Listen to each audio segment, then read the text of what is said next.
Hey guys, Alex here with Lano Equipment in Anoka. Today we're going to be doing a deep dive on the CMP Hydra bucket. We've had some requests to get into more of the minutia of how this attachment works and what it can be utilized for. So that's what we're going to be doing today. Let's get into it.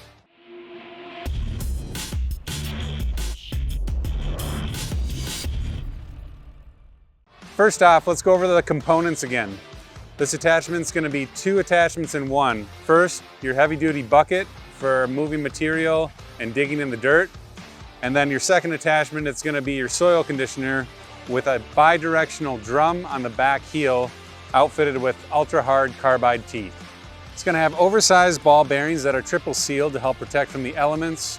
It's going to have a high torque hydraulic motor that's housed inside the drum for added protection. And it's going to have dual cutting edges on either side of the drum to help shred and pulverize material as you're going over it. As I mentioned before, the drum is bi-directional, meaning it can move forwards or backwards, ensuring that when you have obstructions or material that gets jammed up in there, it can be cleared out easily. Your bucket on this attachment is also going to act as your land plane. So while your drum is doing the pulverizing of material, the bucket is coming back behind it, smoothing out that grade. Let's talk about how we're hooking up this attachment. Very simple process. We're just going to hook into it like we would any other bucket. And then we just have two hydraulic hoses that we're going to be connecting. No need for a case drain on this attachment. You don't need to run it in high flow. It's going to be set up for your standard flow machine.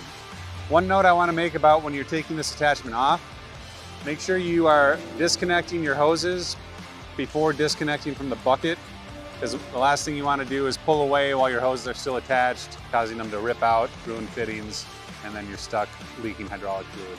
Let's talk about the maintenance on this attachment. Again, very simple, straightforward. You're going to have a grease zerk that's down on the back side of the bucket here that you want to maintain and keep current and greased. You're going to want to check your cutting edge to make sure it's not wearing down too far where it's starting to cut into the bucket. And then lastly, you want to be checking your fittings on your hydraulic hoses just to make sure that they're not coming loose over time. Something you just want to keep a wrench in your cab and tighten them up as needed. Now let's get into some more of the applications of how we can use this attachment. It's going to be a dream of an attachment for our sod installers, our earth movers when we're grading and pulverizing dirt. But if we go a little bit deeper than that, we can use this attachment when we're trying to fix potholes or regrading out gravel driveways. If we look at our asphalt installers, after they've ripped out an old pad, they can take those chunks, run it over with a soil conditioner, break that material up into base aggregate and use it again at a later job. If you've got land, you're constantly doing trail maintenance, perfect attachment for if we're going through fields or in the woods, maintaining those trails and prepping for hunting season.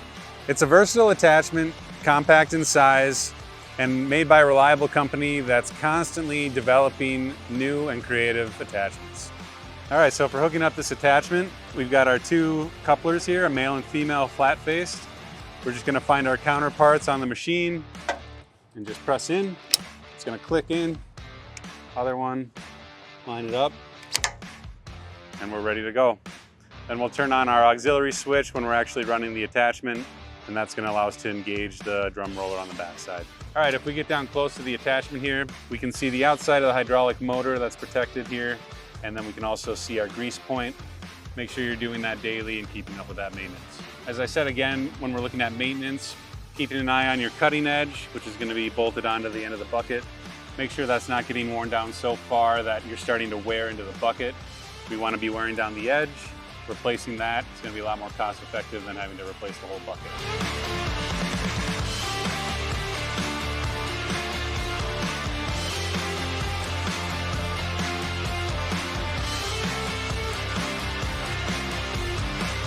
Stop into one of our stores, Anoka, Loretto, or Shakopee. We even rent these attachments out if you want to try it out for a weekend. I guarantee you're going to be a believer. Don't forget to like and subscribe our channels, and we'll see you on the next one.